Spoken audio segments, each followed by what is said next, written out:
Yes. Appreciate it. it. Hey, brother. Thanks so much. All right, how are we feeling right now? Great. Yes. Okay, so let's see here. We are going to get some energy going. So I know we just did a really Eastern meditation. We got the chakras aligned. You guys feeling the chakras aligned? Brian, your chakras, heart chakra? But we're going to get some energy post-lunch here. So I'm used to speaking post-lunch, and so we're just going to raise the energy a little bit. So let's stand up. Okay. Let's see, hopefully this works. So we're going to do 30 seconds of any movement that you feel inspired to do.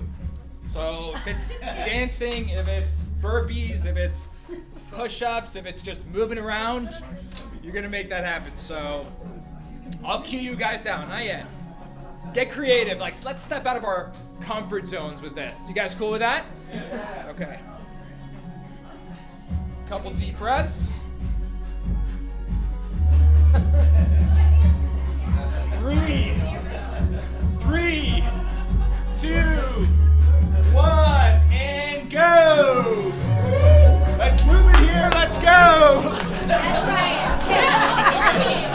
Come on. Yeah! Yeah, Preston.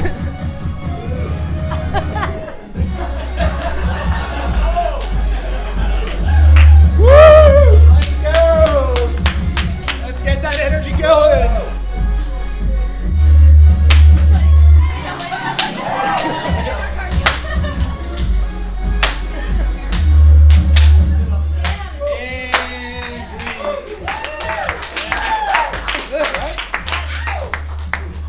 Now we're gonna hit the lights. How was that? That was great. So, I was actually born in Colombia, but you can never tell from my dance moves. So, working on it. I know I look very white, as we were talking with Tom. All right, so lights, and we're gonna go on a little journey right now. So again, I want you to get centered. I really want you to stretch yourself throughout this. I'm gonna guide you guys. Eyes are gonna be closed. And then we're going to do a little exercise after this. Let's take a couple deep breaths. Eyes are going to be closed.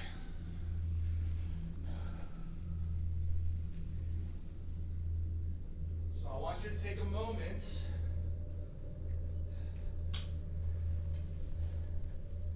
and take yourself to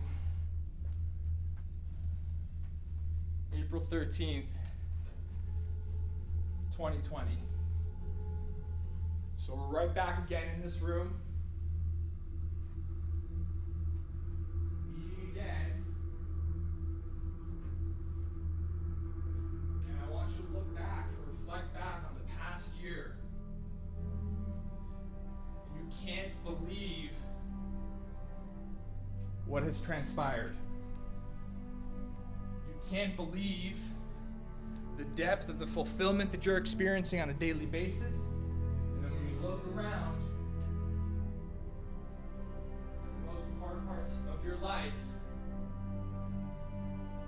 you do so with awe. Because a year ago, you made a bold decision, you took a chance, you took a leap.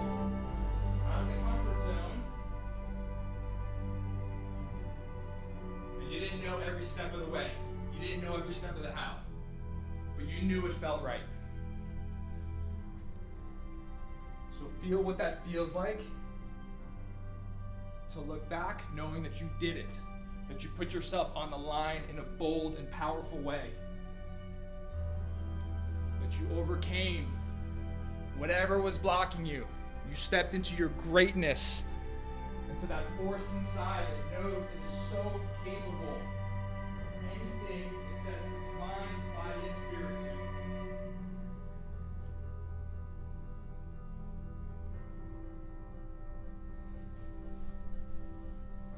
And again, it's 1 year later. And I want you to identify, what was that catalyst? So in your mind, think of that one thing. Maybe you hired your first team member. Maybe you did complete the pivot that you knew you had to do. Maybe you launched the most high high-ticket program you've ever done.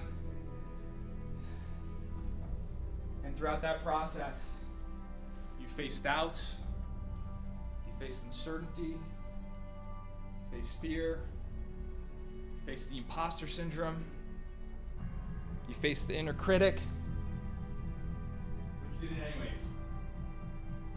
Because your commitment to yourself, to your vision, is greater than any of the voices of doubt. So I want you to breathe that in and own that. Just take a moment to identify that one thing. Once you know what that one thing is, I want you to place your right hand on the table in front of you just so I know that you've done that. You just lay it right on the table in front. That one bold decision.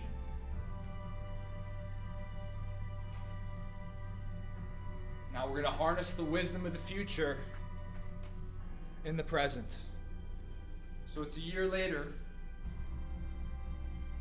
and your future self is going to leave you a message from this transformation, from this leap, from this bold decision, from doing something that you thought might not even be possible for you.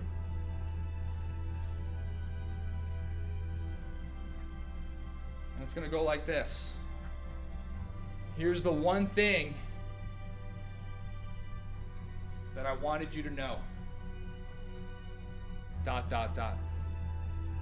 So it could be a phrase, it could be a message. It's the wisdom from the future of your highest self, the self who's already done it. Giving you some guidance, reminding you of something. And just take a moment to let that message come through.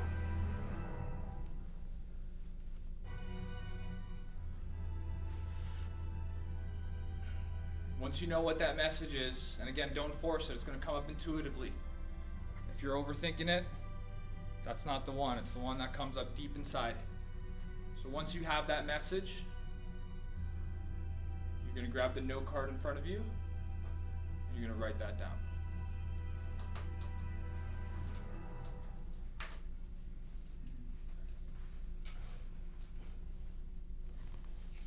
Keep it as simple and short and concise as you can. It should be maximum of a sentence or so.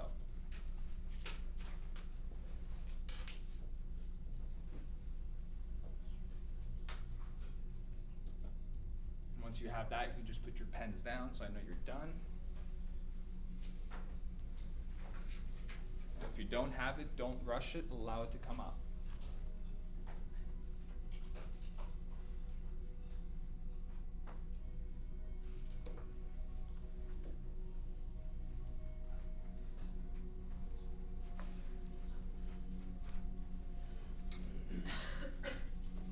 Once you're done, eyes are open.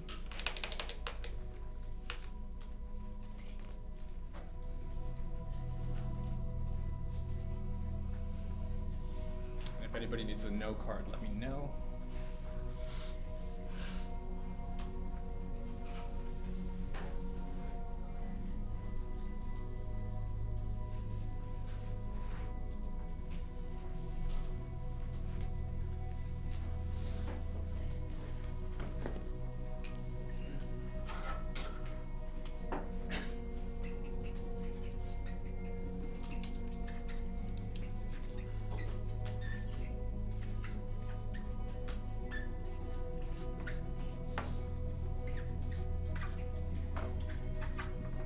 You guys all done with that? Everybody done?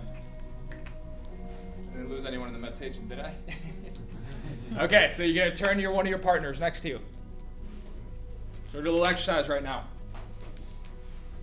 So again, level of presence and intention behind this exercise is going to dictate the result. Right? So you're going to turn to your partner, and you're going to hold eye contact, and you're going to say your name. So if I was doing this, I would say, Tommy, here's what I wanted you to know, ... You're going to hold eye contact throughout the whole process. And then once it's done, once it's been received, then you're going to switch. You guys make sense? All right, beautiful. You're talking to yourself. You're telling yourself. Yeah. So I want you to look at the person and hold eye contact but see yourself in that person. The message. Yeah. We're sharing the wisdom of the message. Make sense? Cool.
When you guys are done, just circle back and look forward so I know you guys are all set.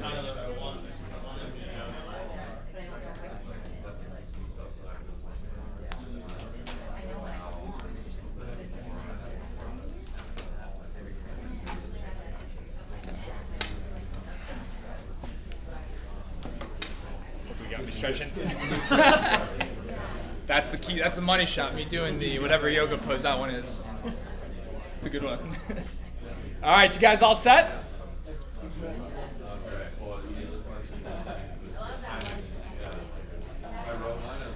All right, beautiful. So let's get some shares. Let's get some shares. What did someone get out of that? Right here. How do you want me to articulate? Just say it, or Just whatever you got from either the meditation or telling and receiving. there's a tremendous block in my vision, and that's being blocked by a decision I have to make. Okay. And the message to myself is that there's no wrong decision. Beautiful. It just needs to happen. Okay. There's no Awesome. what? What'd you say, Brian? There's no wrong decision, right? And what I would advise you is to make the decision based on that 1 year vision. What would he do in that circumstance? Usually the decisions become easier. Who else? Hi. Hi, yeah, I got completely emotional. You helped me to like realign with that vision. Beautiful. And so my message to myself is that Julie, you are capable. Own that. Own it. Own it with every fiber of your being. Yes. How often are you checking in with that vision? You helped me to just realign with it right now. Yeah. Like that's why I started crying. Like, Beautiful. It just became, And how often are you stepping into that in terms of? moving forward, I am taking the risks in spite of, like, you Sure. know, the fear. Yep. So, but it, like, my vision's so big that I feel like sometimes I put a lot of pressure on myself, Sure. because I don't know the future, like, I don't know Yeah. what And you should, and we shouldn't, right? No, and we shouldn't, Just right? like But somebody else just here said really yesterday. Trusting the process and Yes. knowing that I'm capable to lead all of these women that I have a Beautiful. vision to lead. Yeah, and we're gonna tap all of you guys. We're gonna tap into some real in the trenches tactics that are gonna help you with this. Who else we got? Right here. I am worthy, I am loved, and the world is ready. Beautiful. Who received that? How did that feel? Classic. Smart. Who else we got? Preston. I had my thing that I know I need to tell myself, but then at the end of it, it just came to just relax, man. Effing chill out. Like seriously, in my brain, I got this toddler birthday party just happening. And it's like relax about it. Like I get to just really hear and feel and accept this message that I know how to do this. Yeah. When I hear relax, I really think of like letting go of a lot of stuff. I wrote relax period. Let go. There we go. In your mind, man. Yeah. Let's get one or two more shares on this. You are joy. Love it.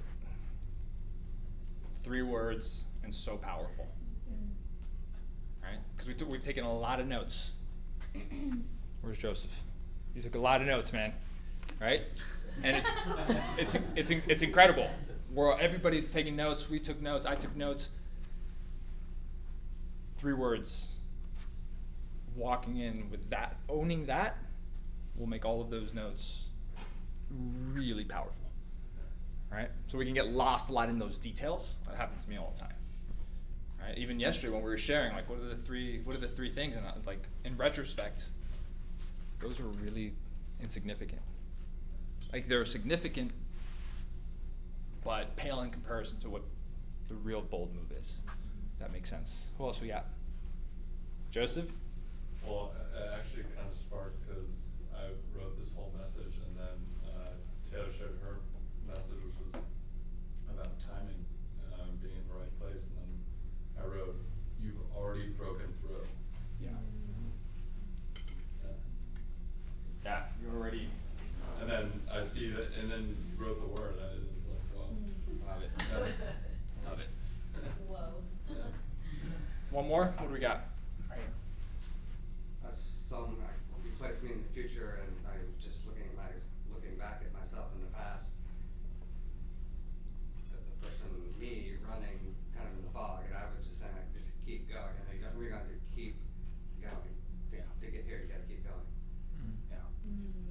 How many times do we all need those reminders to keep going?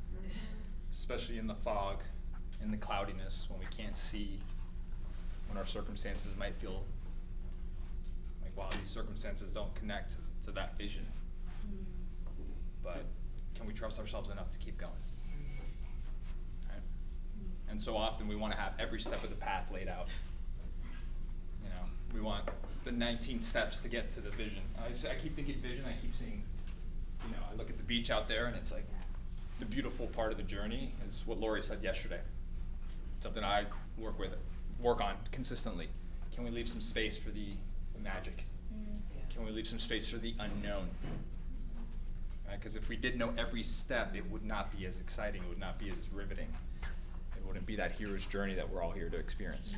So I'm going to share 10 tools, 10 of my favorite tools, right, to help collapse the time, to help collapse the energy, to help collapse all of what we just went through, and to do it in a way where you're navigating that vision in a really grounded and rooted and powerful way. And along the way, I want to make this super interactive. So, and by the way, Mike, I have no idea on timing. So you just let me know, and when you're ready to cut me off. Okay. Done. But yeah, because I want questions. But let's not wait till questions. Just questions as they come. So, you know, number one. So what we just did.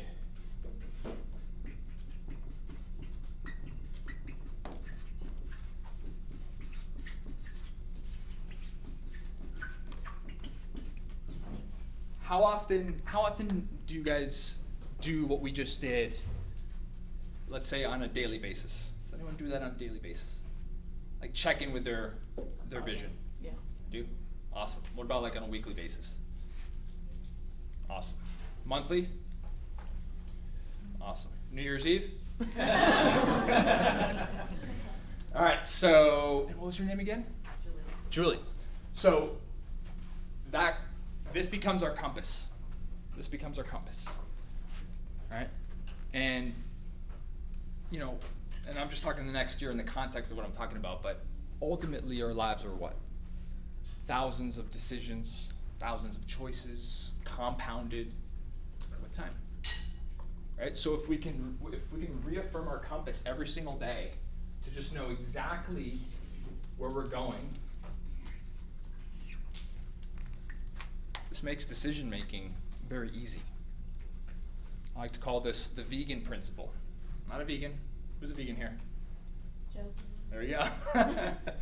So, Joseph, if you walk into a restaurant in Idaho, your typical restaurant in Idaho, what percentage of the menu will you be able to eat? 0.1%. Okay. What about in California? 90. So the vegan principle is simple, right? Joseph knows who he is and where he's going, which is what the compass and the vision piece is. So he can eradicate 80% of the options. I'm just going to choose 80%, right? He doesn't have to go back and forth thinking about, oh my God, should I eat this? Should I eat this? Should I do this? Should I do this? And it's the same thing with our vision and our compass, right? Because so often we get stuck in like, oh, should I do this now? Should I wait? Should I do this now? And then paralysis analysis happens, and then we don't step into it, and then we're beating ourselves up, and then the cycle continues, and then nothing happens. Who's ever experienced that with decisions? Awesome. So my first tool, and these are in no particular order, but I hope, and I always say this, I hope if we're checking Instagram at least once a day, I hope that we're checking in with our compass. Yeah. Right? Does that connect? Yes. Beautiful. So that's number one. Number two is making decisions as if, and this is your vision right here. This is what I spoke to Brian about.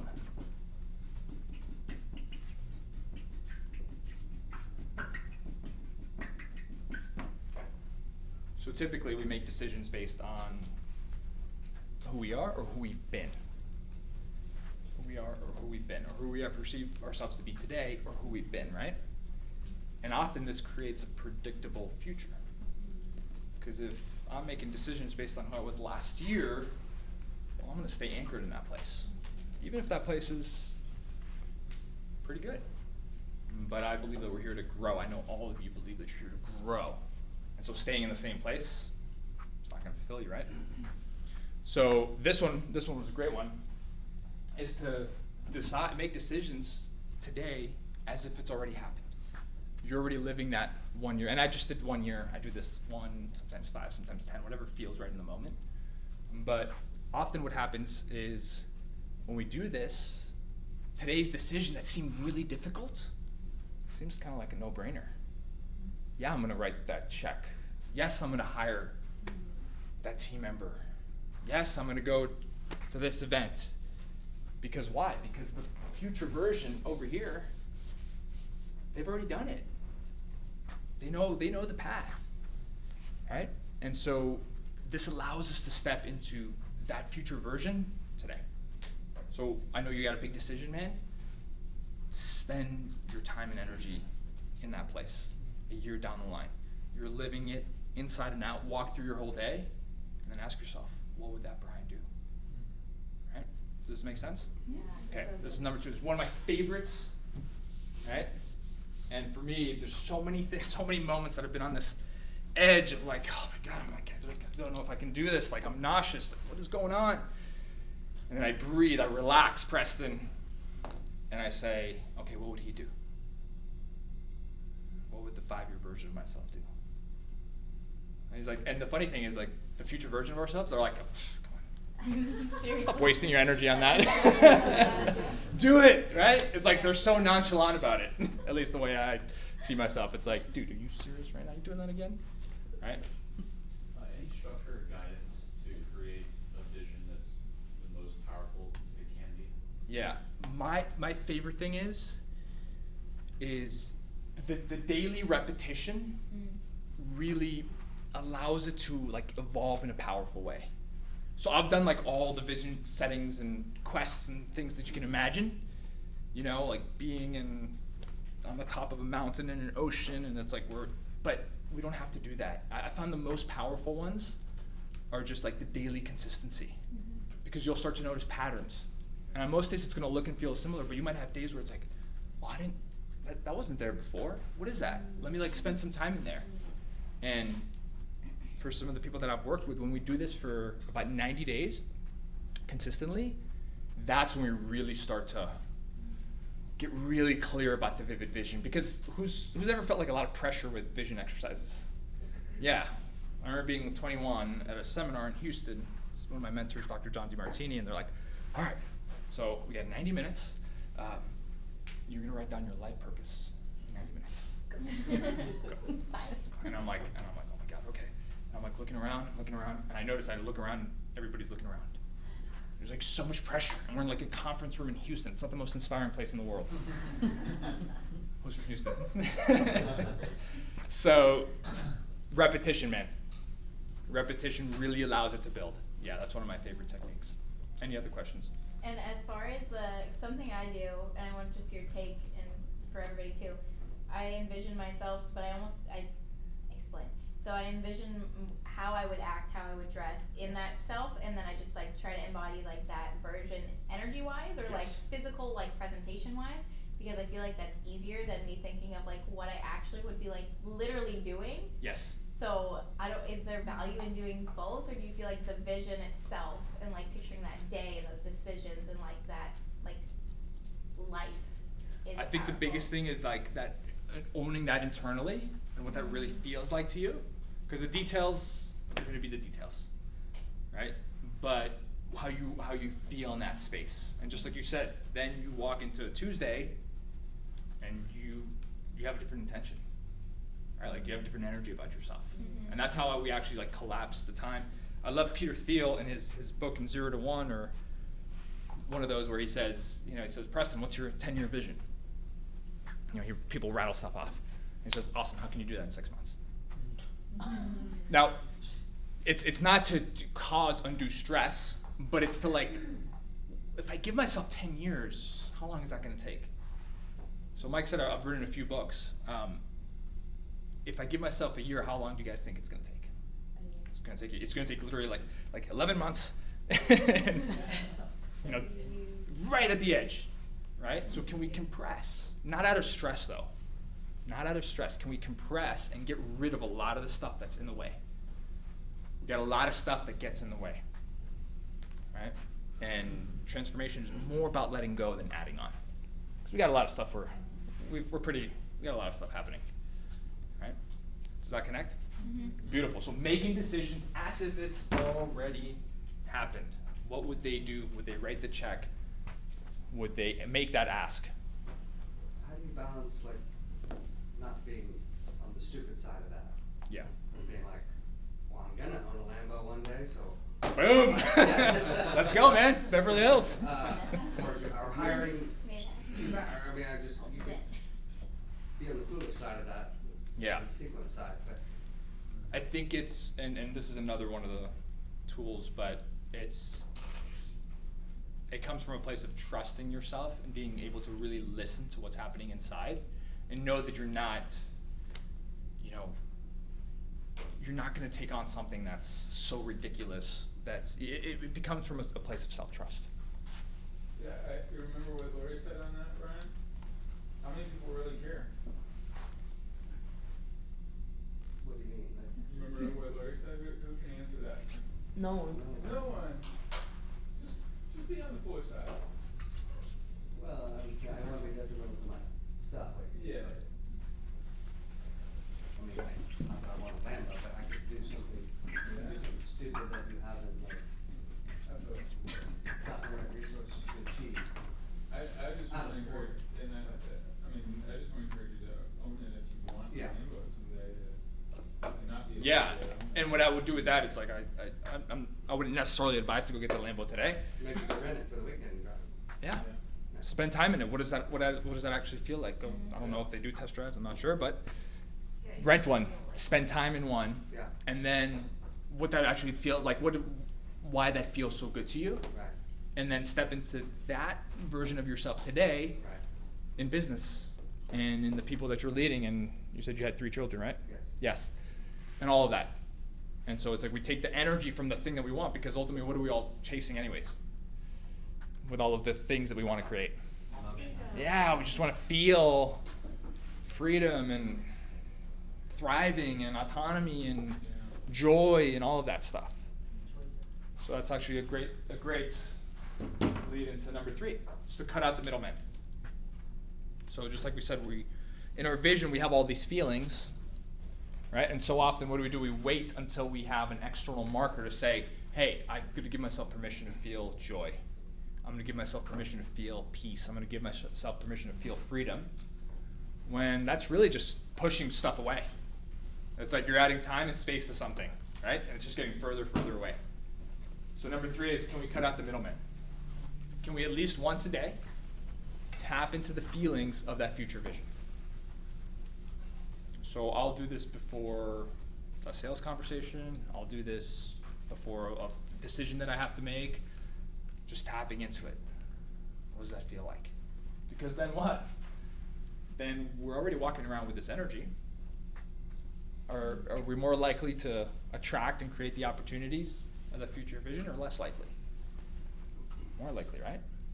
But the alternative, if we feel like we're missing something, I can't really feel abundance because my bank account's not exactly where I want it to be.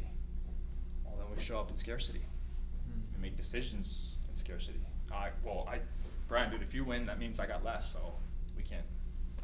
Right? Instead of, no, Brian's kicking ass, Brian won, that means I won too. Does that make sense? All right. Guys, stop me in between these if you have any questions. So,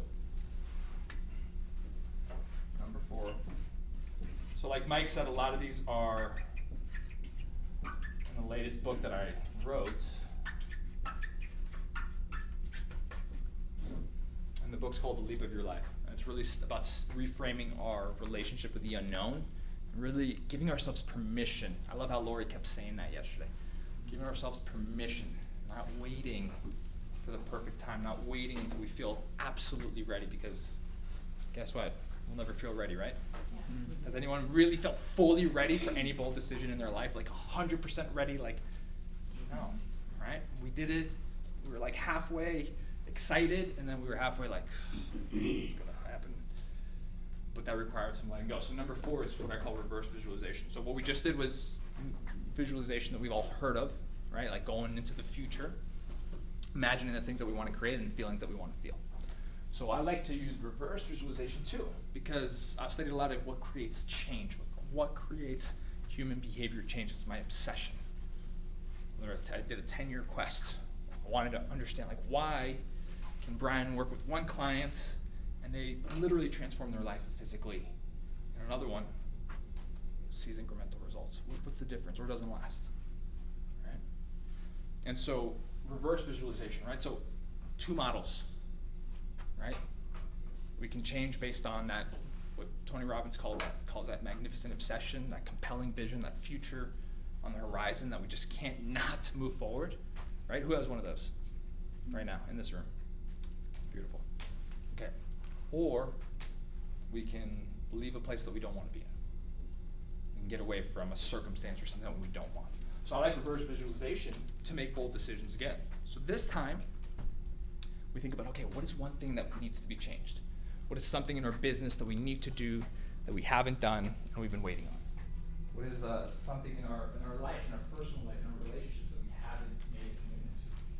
And so reverse visualization is like these decisions that we start to put off, and time goes by and we're like, here's what we do with reverse visualization. We take ourselves, again, a year down the line, and we say, okay, Lindsay, you haven't made the decision that you knew you needed to make, right? Haven't done it. What does that feel like? You know, what is the last year of opportunity cost of not making that decision? What does that feel like? You didn't do it. You're still on the sidelines. And usually we can harness some dissatisfaction, some emotional pain, not being where we want to be. And in that place, okay, wait, so today's decision, if I don't make this, this is a real possibility, right? So what can I do today to make that happen? So when I do this concept, we usually do this at like 3 or 5 years again. We take themselves, okay, you haven't hired that team member that you knew you had to hire. Okay, 36 months, how does that really feel like? You're still in the trenches of your business. But now, in the moment, your relationship was really getting affected. Now we're 3 years down the line. Like, how does that actually look? What is the disconnection in that place? And so we can reverse engineer. Okay, we don't want that. Okay, well that's a possibility. Why don't we just make a decision that's hard today? So that's number 4, reverse visualization for making decisions. Number 5 is to just, I talked about this, but manufacture. Right.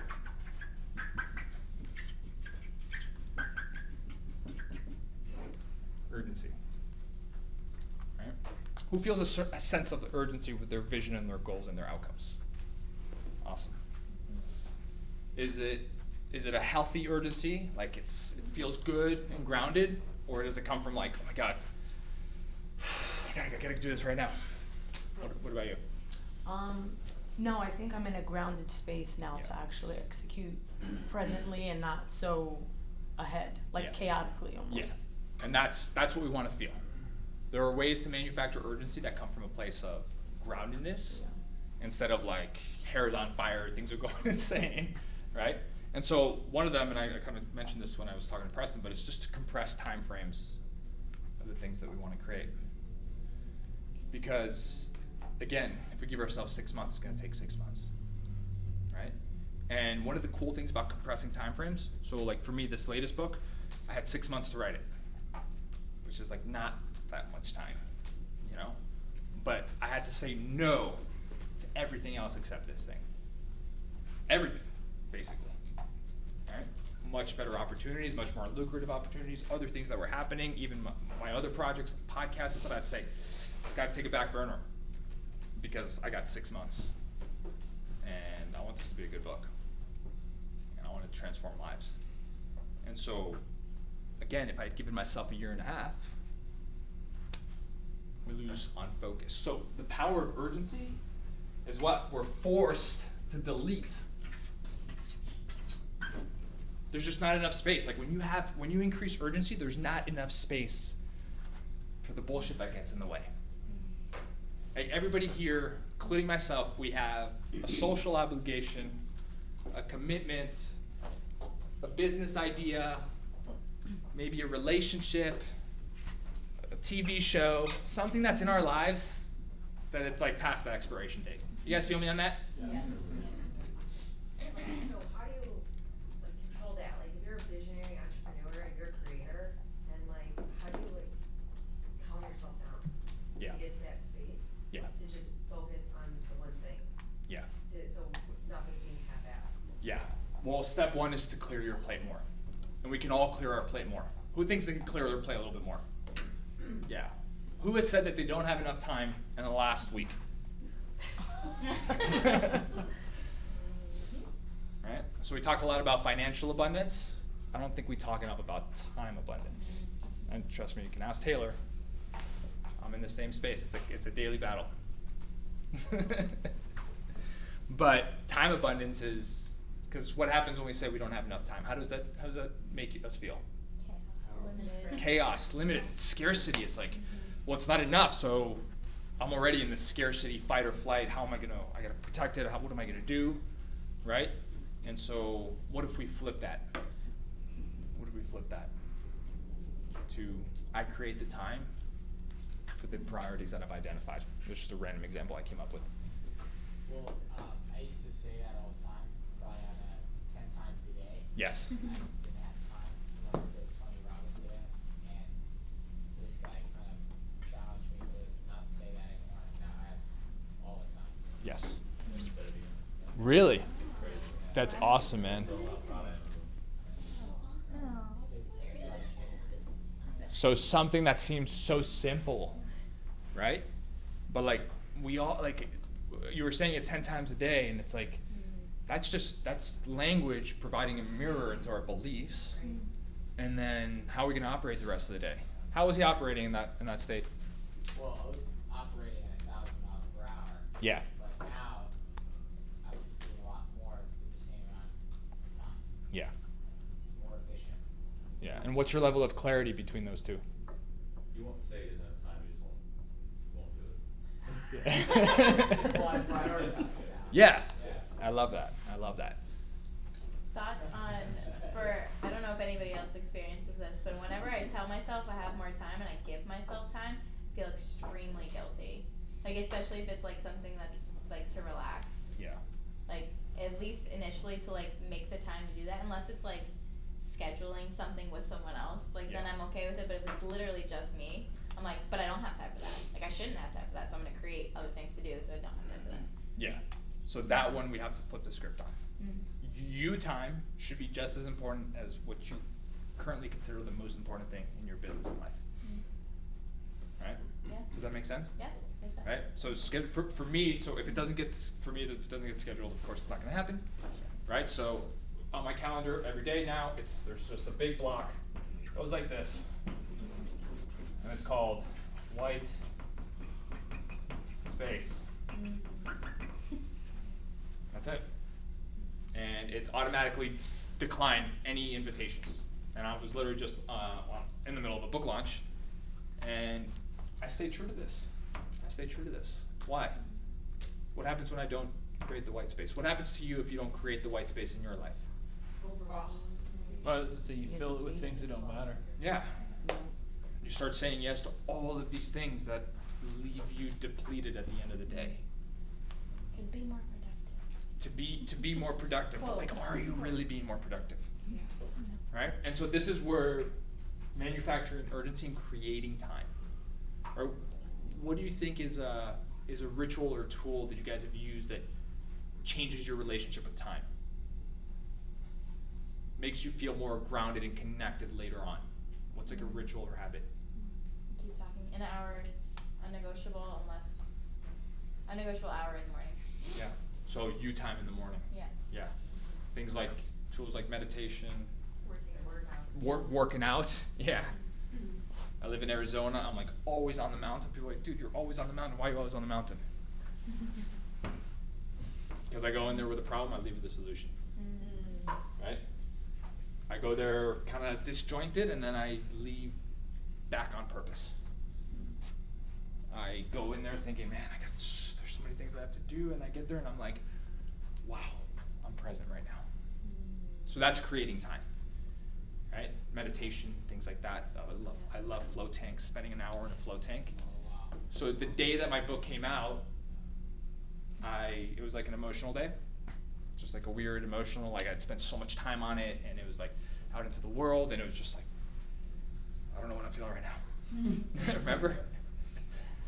And so on like what's supposed to be the busiest day of the book launch, I booked the float tank. I was in Epsom salt for an hour because I needed to check in with myself because I felt myself going out of alignment.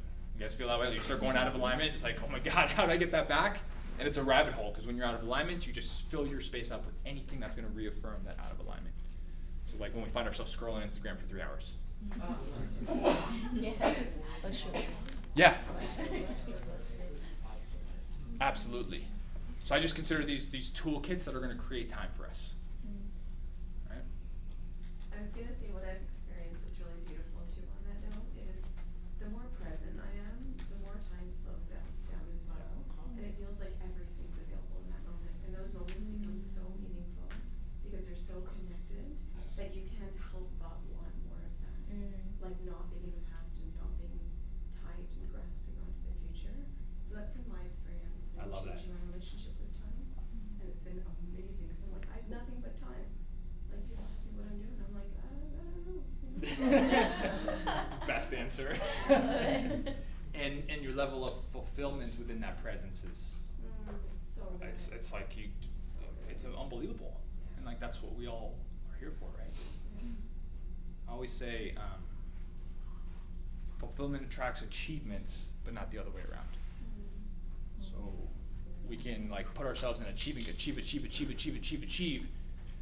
at the expense of ourselves, and then what we feel kind of empty. It's like we've all been there where we hit something, we hit a target, we hit a goal that we really, really desired, and we basically, forsake ourselves in the process, and we get there, and it's like, this doesn't feel that good, because I don't feel good. And so, what if we focus on that fulfillment? Any other questions on that?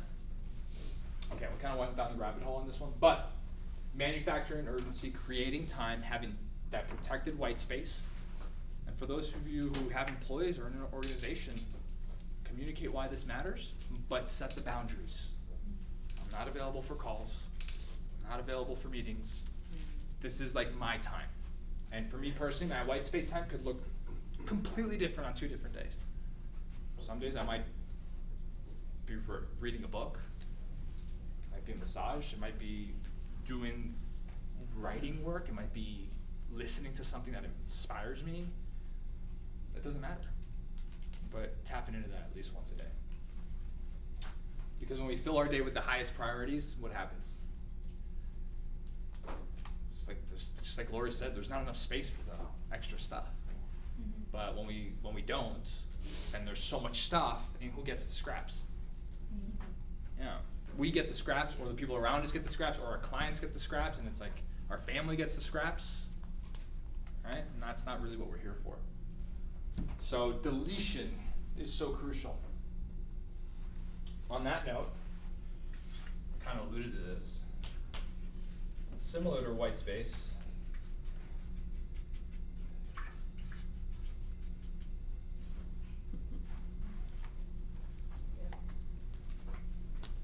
Who starts their day off on some type of airplane mode, disconnected online? Okay. Yeah. Awesome. How does that feel? What does that do for you? It allows me to actually focus on myself. Yeah. Because when I don't, it's an automatic energy change. Like even if I'm like trying to play music. Yeah. Like even something as simple as that, just that slight movement from airplane mode and that just explodes. Yeah. And it feels like I'm automatically sucked in, even if I tell myself like, no, like you were gonna not focus on that. There's this urge to dive into those pieces. Yeah. And so airplane mode is just, as crazy as it is, it's actually just here. Yeah. And when you set the tone for your day like that, how does it usually end up? Far more productive and far more effective. Yeah. And I actually feel like I have control of what I'm doing. Yeah. That's amazing. Yes. Yeah, what I notice is that I work in a place with lots of people, so Yes. you know, when I wasn't doing that, I would be so easily affected, and I'm surrounded by everybody else's energy. Yes. And then I would just be wiped out and tired and fatigued. And so when I started doing this, it was my opportunity to get me in my own highest energy, not my own highest frequency. So then when I show up to whatever and whoever, I'm showing up with my highest energy. Yes. And then I'm staying there, and it's like I'm most efficient in that energy. And my Love that. interactions are, so much more high quality and meaningful and connecting, and everything just seems to go. And whenever I don't do that, my day sucks. Like I'm surviving I know. rather than surfing. Yes. I love that. Surviving that. That's, yep. When you don't do it, a lot of friction. When you do it, there's a lot of flow. Like we all have those days where it's just like we're in a state of flow, right? Things are working, opportunities are clicking, things are in alignment. It's amazing. And then we have those days where it's like, oh, wow, where's all this friction coming from? Like it's all, I feel so disjointed. I'm running, like things are crazy. I'm doing so much, but I'm busy. But am I actually doing anything? Am I actually bringing my vision to life? I don't think so, right? So how often can we spend more days in flow? Right? And that's huge. And so taking control back. This is taking control back. I remember when I did this for the first time, I had a staff of 12 people, and they said, oh my God, Tommy, like, what's gonna happen, like, if an emergency happens, oh my God, oh my God, oh my God. And like, I started buying into it. I'm like, damn, you might be right. I don't know about this airplane mode thing. But I did it anyways. And guess how many emergencies we had in 3 years? 0. Nothing. We had like one small problem. And so this fear of missing out, anybody have this fear of missing out? You know, for me, I haven't posted on social for like 3 days. I'm starting to get like a little fear of missing out right now. Am I still relevant? Yeah. Seriously. 72 hours later. Yeah. Literally. But that's like the culture that we're in, right? And so allowing ourselves to let that go. To let that go. And so my challenge for you is, if you're doing this, can you extend this? So my rule is 90 minutes for me. But I didn't start there. I started small. I started with 30 minutes and then 60, and then wow, this feels really good. Wow, my writing is clear as it's ever been. It's getting so much better. I'm able to do 1,000 words in this time where that would have taken me like a half day. So as entrepreneurs, just the airplane mode formula is absolutely crucial. And actually going back to this white space, I like to live in this dual model here, where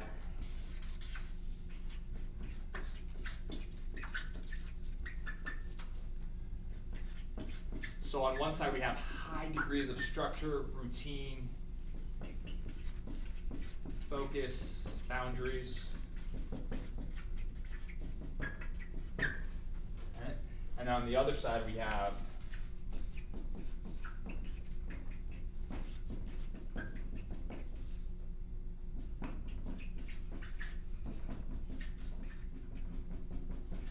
so I like to live in this dual model. This has really worked out really well for me.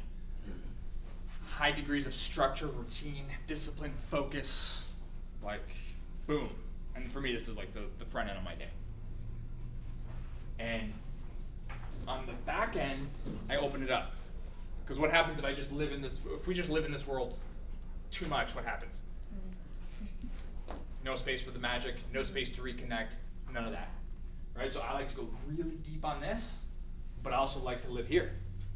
Because where are the breakthroughs? Where's the regeneration going to happen? But where do most people live? In the middle. They don't get the benefits of structure, routine, focus, boundaries, which to me just gives us peace of mind and freedom. That we're moving forward on our vision. Like, wow, I won the day. I won the morning. Today I did one thing, even if it wasn't like monumental, I just did one thing that's going to bring that vision closer. You guys know what that feels like, right? It feels really good. But then we have the days where it's like, oh my God, I did those 27 tasks, but did I actually do anything? Right. Did I do anything purposeful? Did I make a courageous decision? Did I stretch myself? Did I really leave my comfort zone, or did I just be reactive? Right? And so we have high degrees of this, but we avoid the middle, because the people in the middle, they don't get the benefit of this, but then guess what they also don't get? Their lack of this leads to lack of that. Don't feel like you deserve it. Yeah, and then you're always like on, but you're like halfway on, and then you're like at date night, but you're like thinking about the marketing funnel, and then you're in the marketing funnel, and you're thinking about the relationship, and it's just like you're not fully present, right? So this is one of my favorite models, and for me it works well because most mental bandwidth in the morning, really protect that time, your creativity, your morning time, right? And then space on the back end. So it's a little bit of a tangent, but I wanted to focus on that because we all need these reminders. Do you have any habits that help you transition? That's a good one. 'Cause I always find that it's like even when I'm trying to create space over there, like playing music does that. Like that's one thing I can get into space with. But if it's like there's other things I know that I have to do and I haven't either done them or that I could put them on the plate, transitioning away is harder. Yeah, and I like to think of what are some bookmarks like that can signify, hey, this chapter's ending for today. And for me, the most important one is like, work day is done, and I'm gonna shift. And this has been a huge struggle during the launch because I've been doing stuff that I usually say no to. Podcast at 7 p.m. because you're in Australia, let's do it, right? And so I've been missing my bookmarks. And then I go to bed and I'm like, I'm still in this podcast content creation mode, dude, I'm ready to crush it, but I need my sleep, right? And that's where we can fall into that place. So bookmarks, finding ways to just let go, even if it's like, I'm gonna close my eyes, take some deep breaths and say, okay, like what is my intention now? If my intention in work was like to produce, to step into my power, to make a bold decision, maybe when I step at home, it's like, it's time for presence and connection, right? And that simple thing. I like journaling too. So I like to journal. That's like, right, now I'm choosing to release ... I'm choosing to let go of these things. So we gotta get it out of the head, because that's what's our presence won't come when we have all this noise. And I always like to say the clarity won't come into chaos. Clarity won't come into noise. It's gonna come when we have that white space. I want to throw in a nugget. I feel like what's really helped me with that transition is because your mind doesn't want you to forget about a task, So it's not that it's urgent, it has to be done right now. Yes. Just for those small tasks, it's just that you don't wanna forget. Yes. Cause it is important eventually, but it's not important in that moment. So like the writing thing that you just said is definitely really powerful. Cause like even if you don't get all your like tasks done for the day, as long as you write it down and you say, I will continue this tomorrow. Yes. But for now, I'm letting go. Like even just writing that sentence, I feel like would be so powerful because you're not gonna forget it now, and your brain can be like, Love that. "That." Yeah, it's like the voice is quieted. Yeah, you're gonna get to No it. more of that. Yeah. Awesome. Yes. I wonder what your time blocking schedule looks like other than that white space, Yeah. which is probably daily. Yeah. So it's I'll block my morning routine. I'll block it out in one color, and that's like it's going on until eternity. And then for me as a writer, that's my next most important thing. So I need to get my 1,000 words a day. If I don't get my 1,000 words a day, I'm not the same person, right? If I get 997, I'm not the same person. So it's like those 3 words really count. But no, so for me, it's living in this, which to a lot of so a lot of entrepreneurs will say, well, Tommy, like I got into this game because like I'm an entrepreneur. I'm like I'm a free spirit. I'm a free bird. Like nobody can. And it's like, yeah, and I get that, but does lack of this actually create freedom? For me, it doesn't. If I'm not moving towards my vision, if I'm not doing the most important work of the day, if I didn't just win the morning, and I simplify that, it doesn't have to be anything massive. I wrote a whole book about this called the 1% rule. Can we just do 1% today towards that vision that we talked about? Right? Like a real 1%, not like, a Facebook post. Yeah. So Preston said, I think, that you are the most consistent person he knows, right? Is that what you said? I'll take that, man. Thank you. Yeah, and he's talking about you while you're here. But Feels good. So my question is that what you're talking about, is that how you stay consistent? Yeah. Would you say that's a morning routine and zeroing in on that? Absolutely. Okay. Yeah, it's this. Yeah. I have this whole routine I call depends when you wake up, but for me I call it the 6 to 12 formula. I'm just an early riser. It doesn't have to be that early, and I get more done. I move towards my vision before noon than I used to in a whole day. And sometimes in a whole week. Right? But it comes under that protection of that morning time. So I love the scheduling question, because a lot of times we schedule meetings with others, business stuff, but are we actually scheduling our morning routine, our creative work? For me, I'll schedule, as a podcaster, I'll schedule like specific chunks to, hey, I'm gonna be like right now it's my reaching out period, right? I'll schedule copywriting time, like all of the stuff that really matters, right? Has to be in there. That's how I stay consistent. You schedule your Instagram stuff in there too? Content, yeah, like content batch. Yeah. I like what Dan said a couple days ago or yesterday, whatever it was. And for me, I'm in this fine balance because I also want to get a creative touch every day. So I love the idea of like a month of batching content, but I also need to touch that a little bit every day, and that's going to happen at the front end of the day. So as a general rule, I don't do any meetings or any even client-facing stuff before 11 a.m. If I'm really good, it's like before 12, but sometimes stuff gets in the way.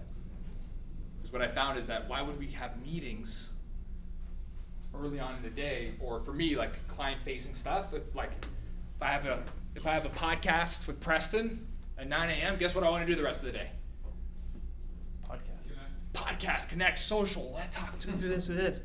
But then my creative self is like, dude, what are you doing right now? That's, yeah, it's like you're gone. My focused self is like, oh, I'll see you tomorrow maybe.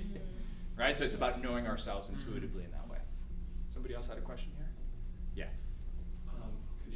So for the freedom side, is that basically like the beginning for you, so 6 to 7 in the morning? Yeah.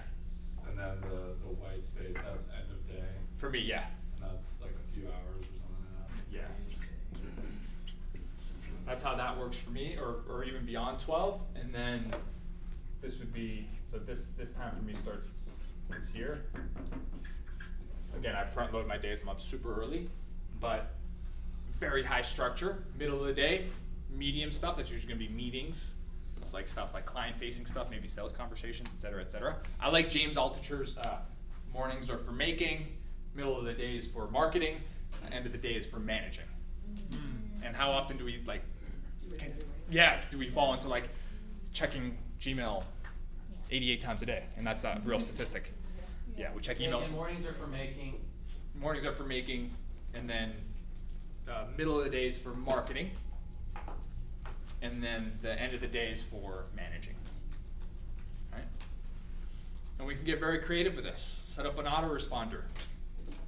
You know, I love people I'm horrible at email. Horrible. I will never win an award for email. Like, yeah, sometimes I kind of feel bad because like I disappear on people, but it's not like, it's just that email is, I know email is not going to bring my vision of life. Yeah. Right? And so, but again, just like you, if I check email at 7 a.m., I'm gonna check it 50 times that day. But if I wait till 11, check it 6 times. Yeah, email fasting, digital fasting, some type of detox. Any other questions on that? I have a question. Yeah. I'm curious, if you work from home, do you have like designated spaces for doing certain things? Like, you know, sometimes I want to work like on my couch, and like I find that even just sitting there isn't the same as like going into my office. Yeah. So I rarely work from home. My fiance Taylor, she's much better at that, right? But she's like really good at that. At home, I am a mess for working. Like creatively, I'm just horrible. I'm a horrible writer. I'm just not good because like my mind's like, hey, there's like a couch right there. We have a pool and yeah. And so, but it's about knowing yourself and can you create micro boundaries in your environment? Yeah. And so I don't know how she does it, but Taylor can write amazing content from the couch, and I am the worst content creator from the couch in the planet. So you have a separate office that you go to? Yeah, we do have a separate office, and then I leave. Yeah. Yeah. Okay. And so I did a post a couple years back, and it was called "Why Real Entrepreneurs Don't Work from Home." No, I know it's half the people were like blasting me, Tommy, you don't know the success I've created from home. And then the others were like, yeah, you're so, and all I was saying was, if we study some neuroscience, our mind is making neural connections in different places. And at home, we're just we're used to play, connection, all of that stuff. So it's not that you can't do it, and you can still succeed, but are you missing out on some type of deeper creativity that you didn't know you had by doing that, right? And again, we have to make it work for us, but even creating those micro boundaries is huge. Mike, let me know how I'm doing on time because I don't want to run over. I mean, if you need a little more time, but ideally maybe about 10 minutes. Yeah. So guys, let's focus on questions. I'll give you another one that's a little counterintuitive. I don't know what number we're on here, but 7. Oh, there we go.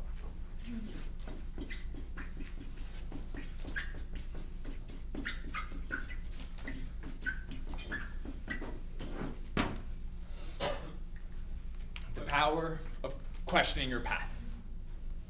So clients will hit me up and they'll say, Tommy, oh my God, I'm having an existential crisis. I don't know if I'm on the right path. And I'll say, what do I need to do? And I'll say, allow yourself to be in that space. Because this is when the breakthroughs happen.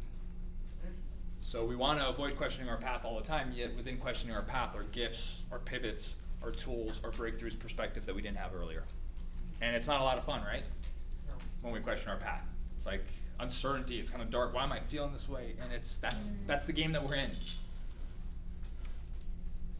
All of our dreams and desires and visions are us being pushed to our emotional edge. That's all they are.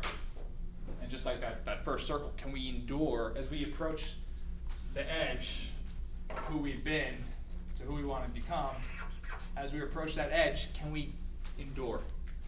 Can we have faith and trust and resilience, right? Because have you guys ever experienced this? Like right before breakthrough, you're tested like hell. Yeah. Who's experienced that? Yeah. And you're like, what is happening right now? Like this is insane. And the great tragedy is that sometimes we'll quit right before, and we'll take a small micro circumstance, even though it can be painful, and say, hey, this is proof that I'm not going to get here right? And if we just had a little more faith, a little more trust, a little resilience, we got to the other side. So allow yourself to question your path. There's nothing wrong with that. There's nothing wrong with that.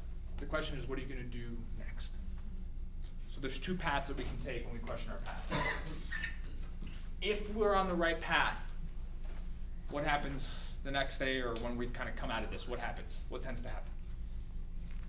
Have you guys experienced? If we're on the right path.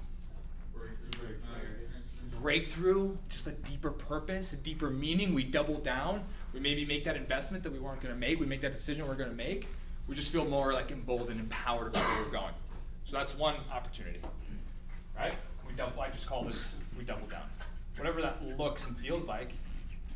But it's like, you know what? I got through the storm and I'm still here. I got through this, and to me, that just builds this inner confidence of like, hey, I can withstand the storms. Because that's what it's going to take long term. So, but then we have the other option. And this is sometimes when we're on the wrong path and we are questioning, there's healthy questioning, right? And this is when it might be time for a pivot, a leap, a shift, right? And this is a very intuitive process, right? But a lot of people quit because of some questioning, and they see the questioning as feedback mechanism that's like, well, if this is my vision, this is my purpose, I shouldn't be questioning it. I'm like, are you kidding? Mm-hmm. Right? Like, when we're thinking big and bold, what's going to happen? We're going to question time and time and time and time again. So what I say to my clients is like, oh, that's great. You should be questioning your path. I'll be like, what? And I'm like, you're leaving the confines of your comfort zone. If you weren't questioning your path, you're either playing too safe, you're not thinking big, you're not thinking bold, or it doesn't mean that much to you. All right? So question your path. Don't be afraid when those days come. Now, the idea is that we want to establish tools and some of the stuff that we've already mentioned to compress the time, to compress the missed time. Meaning, hey, can we take like a moment that was, a circumstance that was difficult and triggered us, and now we're questioning our path, and that would have used to take us a whole day? What if we could like compress that to like 2 hours, and then go back into where we were? And what if we can get so good that those 2 hours become like 9 minutes? And to me, that's a big sign of growth. I was about to do a podcast the other day. I go on Amazon, I'm just looking at a review, like seeing the reviews. I should probably stop doing this. I see a review, and it's a 750 word essay on Amazon, and the most scathing thing that anybody has ever said about me. The core theme of the message was, the world is worse off with you in it. Oh. So, and it was actually deleted by Amazon because it was hate speech. I didn't even report it. It was just like, it was that intense. As fast as it came up with fight or flight, and I'm reading that, my audio engineer, he's like talking to me about a podcast. I'm like, dude, I have no idea what you're saying right now because I'm ready to go right now. Let's go. So it's just this fight or flight circumstance, when you're in that zone, but then as fast as it came up, it just melted right off. And that was one of my biggest signs of growth. Because that, honestly, that would have crushed. That would have, the rest of the day would have been scattered. I would have been lost. I would have been like, questioning the path is like, and then gone.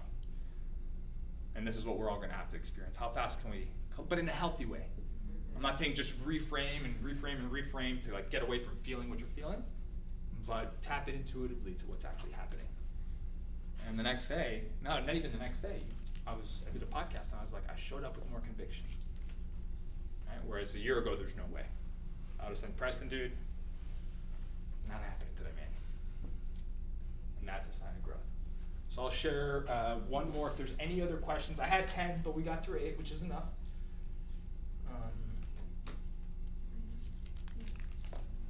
Yeah, and the last one is, Lori touched on it yesterday, but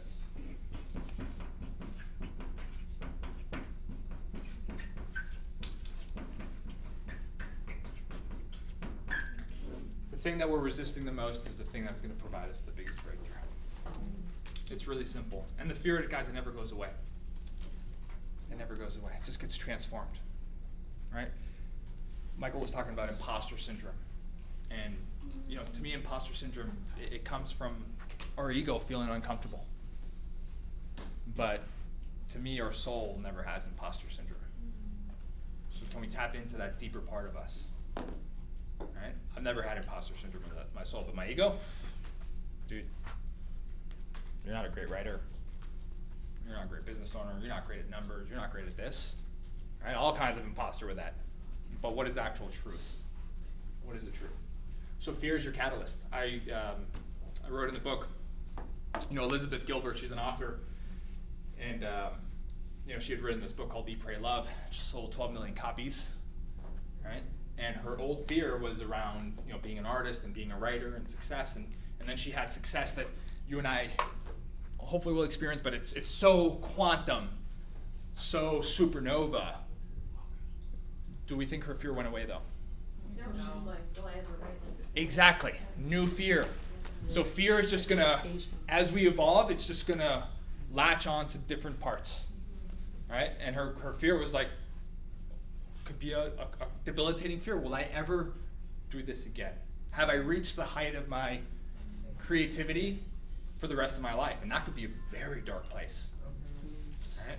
And so just remember that as you go on, the fear won't fully go away. Now there's tools and there's stuff, going deep inside and doing that internal work to really connect with what's really happening. But let's learn to get a little more comfortable with feeling that fear and taking that next step anyway. Because that's just our comfort zone being stretched, right? And then she wrote another amazing book after that, right? I love that though, because I think countering that fear and going to your edges also allows you to embody the wisdom that comes from being in that space, and then you're impacting at a totally different level than you were when you not face that fear. Exactly. So that pain is really like the medicine, right? That keeps us going. I love that. Pain is the medicine. And I'll leave you guys with my number one. Does anyone struggle with procrastination at times? So I like to say, like, early on, our dreams and our visions and stuff, like they're about us. Like for selfish reasons, we want to grow, we want to create an impact. But early on, like when we're in the game, they're about us. But as they grow and they gain momentum, they're no longer about us. It could be for the people around us. They could be for somebody out there that we don't even know. Sometimes someone that we may never meet. So my number one, you know, Preston says I'm very consistent with content and stuff. And the only reason is because when I find myself overthinking things, when I find myself in procrastination or doubt or uncertainty, I'm catching myself being very selfish. So I just reframe. Who's missing out right now? If you listen to these voices, if you don't do this thing, if you don't click record, who's missing out right now? And so when we start to shift our dream to the people out there who are like waiting for us, who are going to miss out by not doing it, there's no more procrastination. You'll do that thing. You will get uncomfortable. You will make the bold decision. You will put yourself out there because it's bigger than you. And so often we don't even know how much bigger it is than us. That's when strangers come and we never met. It's like, Brian, I've been following you for 3 years. You completely shifted my life. I'm like, dude, you didn't comment on anything. I've gotten that. And it's like, yeah, but I was watching. People are always watching. People are always observing. And that's what I wanted to leave you guys with. I wanted to take some of the biggest things from the book that have really helped me over the last 10 years. And I'm on this path with you guys, but these are some of the things that have really helped me lean into my edge and really take the next leap and the next bold decision. Well, thank you so much. Absolutely. Thank you.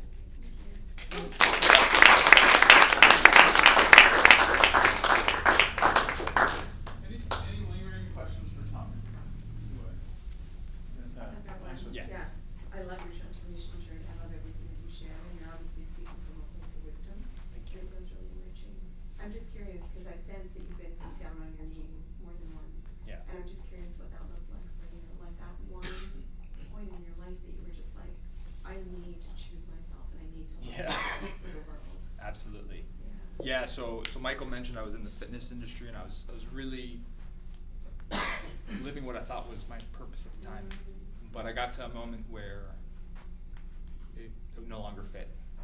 I like to say our purpose as like vehicles of delivery. And so like the core purpose can be like this bigger thing, but they have different vehicles of delivery. So to me, recognizing that was very painful because it was my identity. Everybody knew me for that. That's what that's what I declared so many times. And I had to get really honest with myself. And that was like one of those on your knees moments. And I detail in the book a story about me being in New York City and just having the moment of like, I gotta choose myself. It's like now or never. And so that breakdown, really painful, tough, became a massive breakthrough. Thank you. Yeah, speaking of what, like Madalena and Chris, with some of your leaps and some of the shifts, I'm curious. I mean, who else? And many of us also have other identity shifts that we're making. I'm curious, what else would you? What was the hard part of shifting from a gym owner? Yeah. And then what? Like, actually, let's go back. Like, if you were to encourage yourself back then. Yeah. Like your modern day self saying to you back then, when you're on the fence, when you're wrestling through it, and when you're in the trenches of this big transition, what would you say? What would be like 3 words of wisdom that you would say, or 3 pieces of advice that you would give to yourself back then? Yeah, I love it. Number 1 would be, you already know what to do. And I think it's like we can look externally for so much affirmation, but like deep down, I call this the myth of clarity. Like deep down, we know. The question is like, do we have the courage to step into that clarity? So that's number 1. Number 2 would be that like there's no loss when you step outside. There's no loss. Because like let's say like I could have totally failed, but when we put ourselves out there, like another door opens that we didn't see. So the failure actually becomes a beautiful part of the journey, right? And then the third would be like to enjoy the messiness of it. Right? I think so often we want to get to the paradise as fast as humanly possible. I mean, that's what I was teaching you guys. Like, how can we collapse? But I think within the messiness, we learn so much about ourselves that it's priceless for when we step into the next thing that we're doing. Like you can't fake that. When you're with a client and you have that experience of going through them and you're advising them now, and it's like, I know what you're going through right now on a deep level, and like that messiness, you just can't reframe your way out of it. I like the planting of the seed and having patience with it. You know, and so it's like if we plant the seed and we wake up the next day and we're like, what the hell, man? And then it's like, but we need the right conditions. We need the right soil, the right sun, the right angles, the right water. You can tell I'm not a farmer, but you know. Right angles. Sounds legit. Working on it. Madalena? I really want to say thank you because I feel like everything you said really spoke very deeply to my heart. It's like exactly what I needed to hear. Yes. The right, perfect time, and like my struggle has been that like my ego saying, "Oh, you're so good at what you're doing, and you're serving the world in your job right now," and like you just said that right now, like but deep inside, whatever everybody else thinks or whatever my ego thinks, deep inside in my heart, I know what I need to do now. It's just a matter of like trusting. Yes. Trusting that and like not letting the ego say no. Like why would you leave? Like just trusting because deep inside I do know. Yes. And like now it's just like trusting and then making that leap and I'm here. That's a big leap. Yeah. Yeah, so thank you for that. And the ego will get very creative to hold us back. If you're an analytical person, it'll say, oh, we need more P&Ls and spreadsheets and stuff like that. If you're a spiritual person, and say, hey, you got to go meditate on this for the next 2 years. It's going to talk us in because it knows us because it's us, right? Yeah, it's great. What were some of the other takeaways for you guys? What else spoke to you guys from Tommy's talk in a few minutes? Lindsay? The biggest piece was making, like especially in a more difficult decision, fast forwarding to that future self. I don't have something that I'm struggling to make a decision now, but looking back at a difficult decision I had to make maybe a year ago, it is so obvious. I'm like, I know, right? I should have made that so much sooner. Yep. So using that the next time, I feel like I'm wrestling with one. And literally like use that voice. Yes. Like to make it so like obvious. Yes. Like go, it's time. Yeah. It's good. And in that, I was struggling and thanks for giving us the space to say don't force the the thing your future self is saying. Sure. So I was like, I don't have, she's out to lunch. But in that, when I realized that, then it came through was, I'm so proud of you. Yeah. Yeah. That's incredible. Yeah. So thanks for that space too. Absolutely. Right. I think the biggest thing is that there's just such a need for aligning on that vision consistently. Yeah. Because even when I create thinking time, it's not effective all the time, because it's like, oh well, you know, I still am engaging on content, and then I know I'm gonna block off 2 hours and put my phone on airplane mode, but it's not really like something that's really immersive, and I'm Sure. not doing it enough. Yeah. And that's why there's all these indecisions, because like, well, you can't see your vision because you haven't built it, because it's like I've built it up to this point, but the next level I haven't built. Yes. And so I've already created the vision to, like, I'm already in it.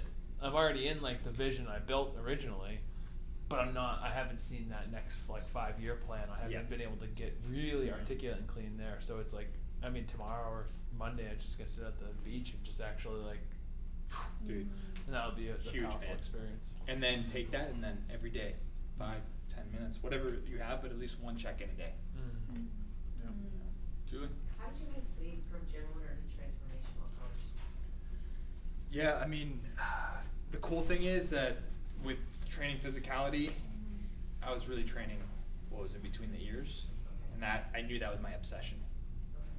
But the thing is, like, I would talk myself into it. Like, hey, I already built this. I got more than one location. I got a big staff. Like, I'm anchored here. And so I was like, I looked 5 years down the line using one of these tools, and I said, how does he wake up? Where's he at? And I still had fulfillment, but was I in 100% alignment? And the answer was no. And to me, if you're one, I like to think of alignment as a key. The ridge is on a key. So if one ridge is just slightly off, you put it in. Is that door going to open? No. We can yell and jam it and hustle and grind our way through, but that door's not going to open. But when we're in alignment, what happens? Just it flicks open. So I had known that for a little while, and it took me a little while to give myself permission to have the courage. And at first it was just like, we got to get radically honest with ourselves. I think that's like, it's such a missing link, and it's so obvious, but we can drown out the noise of what's really happening and say, oh, I don't know, yeah, something's missing, I don't know what's next, man. And it's like, I don't know about that. Because if we get you in the right state, that comes out pretty clearly. Yeah. Love it. Patrick? Yeah, this is pretty deeply to me. This year has been about demanding clarity and utilizing visualization. I know from my background in the junior tennis tour, but I had put it to rest, and I haven't really brought it up in life. So what's cool is we started this business from a place of service, from our heart. But without that conditioning, there's like the pull becomes push. Yeah. And so we wake up and I was like, how did I get here? You know, and so that conditioning and making it a must daily is what I'm really taking. So it is a must for me now. So I appreciate that. And I love that the pull becomes push. And then push leads to what? Well, yeah, pushing burnout. It's mountains. It doesn't endure, yeah. Not in touch with the why in the bigger picture. Just trapped in the wheel. Yeah. Love that, man. It's copyrighted though. Yeah.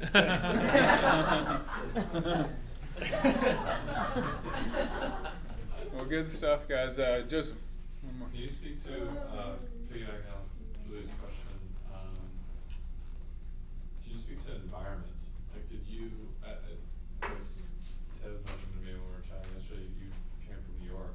Yeah. So, was that part of, changing environments, moving to Arizona? I'm just curious. Absolutely. Yeah. So environments can either become our anchor for who we've been or our catalyst to where we're going. Does that mean we have to rip apart our environments? Not always. But even micro environments. Coffee shops, co-working, these type of environments. Who are the people, if you scroll through your phone, last 10 communications, or 10 out of 10 empowering? And if they're not, it's like, why is that? Right? And so the fastest way to change behavior is to change environment. And so for me personally, in that context, I knew I had to make a business transition, but if I did the business transition without the environment, I'd be capped. So New York would have been really hard for you to. It would, yeah. I was craving space. I was craving some white space. That you can do a lot of meditation in Manhattan, but you don't always get the benefit of what I was looking for. So I like to take inventory of environments quarterly. Just ask myself, where am I spending time online? Where am I spending time? You know, my physical, mental, emotional, spiritual environments. What do those look like? And are those actually conducive to where I'm going? Love it. It's great. Last one, Patrick? Yeah, sorry, just, I realize you're talking about visualization, but then is there a vision board? Are there other techniques that you kind of play into and also kind of evolve? Yeah, absolutely. And I think with any of these practices, I had a blog post called "Vision Boards Don't Work," and affirmations are bullshit. And I said that because that's what most people think. So if we go into those practices and that's what we think, what are we going to get? Yeah. Right. But Taylor and I do vision boards every year, and for me, I have a planner, and in the front of that planner, I have a visual representation of where I'm going. And I just check in with that every single day. And so to me, vision boards can change your life, affirmations can change your life, all of this stuff. But it's like, what is the intention that we're bringing into it? So I highly recommend having a visual anchor of where you guys want to go in the next year, and then also even quarterly. What are some of those targets? What does that look and feel like? Yep. Which we're gonna do this afternoon a bit. So still got more to do. Well, let's wrap up. Give Tommy one more round. Before we finish. Just want to say, Michael is so incredible. I met Michael 3-4 years ago, and like he is just a wealth of wisdom. He's also, as you guys know, just the most incredible connector, and just giving. And I think in our spaces, a lot of people can talk about abundance, but like you literally practice it every day, man. So it's just a pleasure to be able to. You likewise. So that's why we're buddies. No. Appreciate it. Thanks, guys.